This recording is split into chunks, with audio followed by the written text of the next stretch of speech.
Bonjour, j'espère que vous avez passé une belle journée et surtout que vous allez bien. Pour aujourd'hui, je voulais vous lire un extrait du livre Le vieux qui lisait des romans d'amour de Luis Sepúlveda. Je pense que beaucoup d'entre vous le connaissent.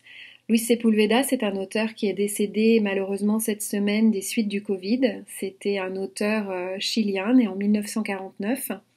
Et Le vieux qui lisait des romans d'amour est son premier livre qu'il a écrit en 1992 et qui a eu un succès mondial quasiment immédiat avec de nombreux prix qui ont suivi. Il a été traduit dans quasiment toutes les langues du monde, je pense.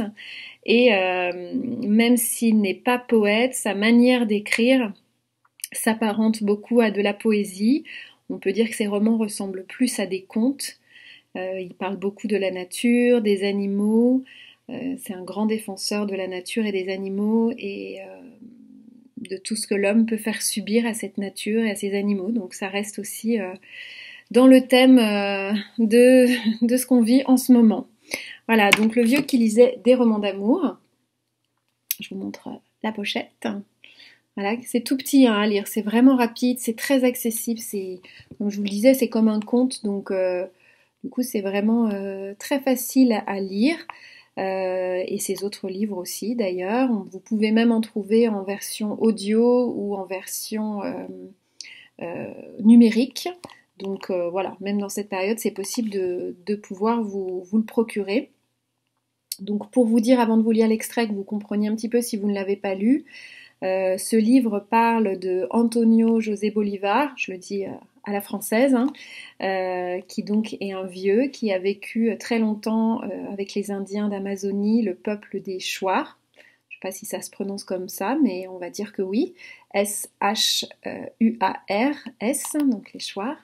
Et ensuite, il va revenir, après donc avoir passé plusieurs années avec eux, avoir appris à chasser, à vivre comme eux. Il va revenir dans un village qui s'appelle El Idilio, l'idylle en français, qui est bien sûr une manière ironique parce que c'est pas vraiment l'idylle dans ce village. Et un jour, dans une pirogue, est trouvé un homme mort, assassiné. Et donc les gens du village vont accuser les Indiens d'avoir tué cet homme.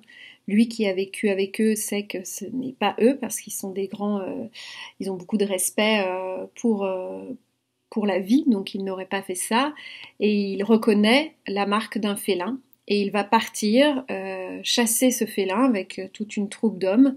Voilà, et donc ça raconte un peu cette épopée. Je vous lis la fin du 4e de couverture qui explique très bien. C'est un conte magique, un hymne aux hommes d'Amazonie, dont la survie même est aujourd'hui menacée. Voilà. Donc je vais vous lire un passage où justement il parle de sa vie avec les Shuar.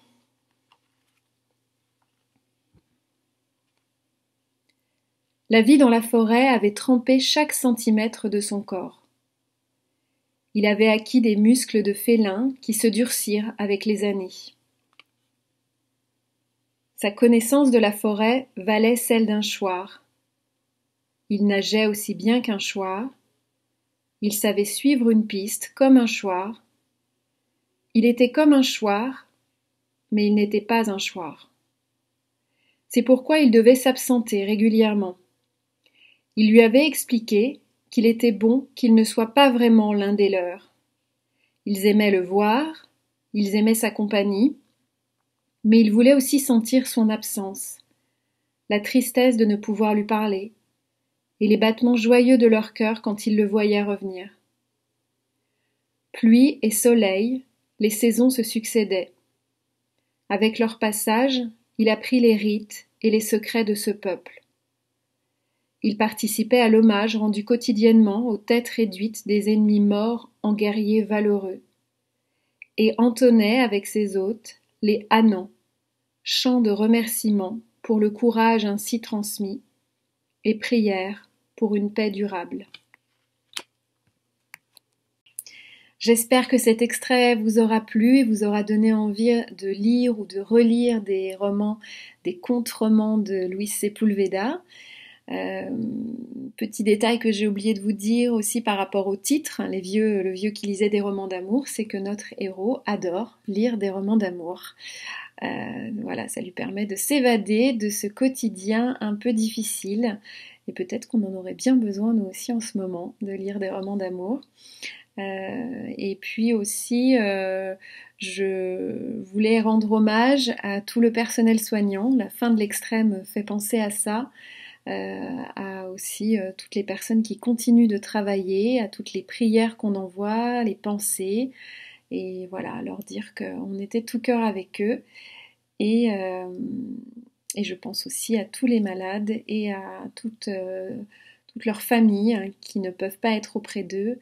C'est quelque chose qui me touche beaucoup et voilà, sachez que je pense beaucoup à vous tous et que je prie pour tous. Bonne fin de journée et à demain.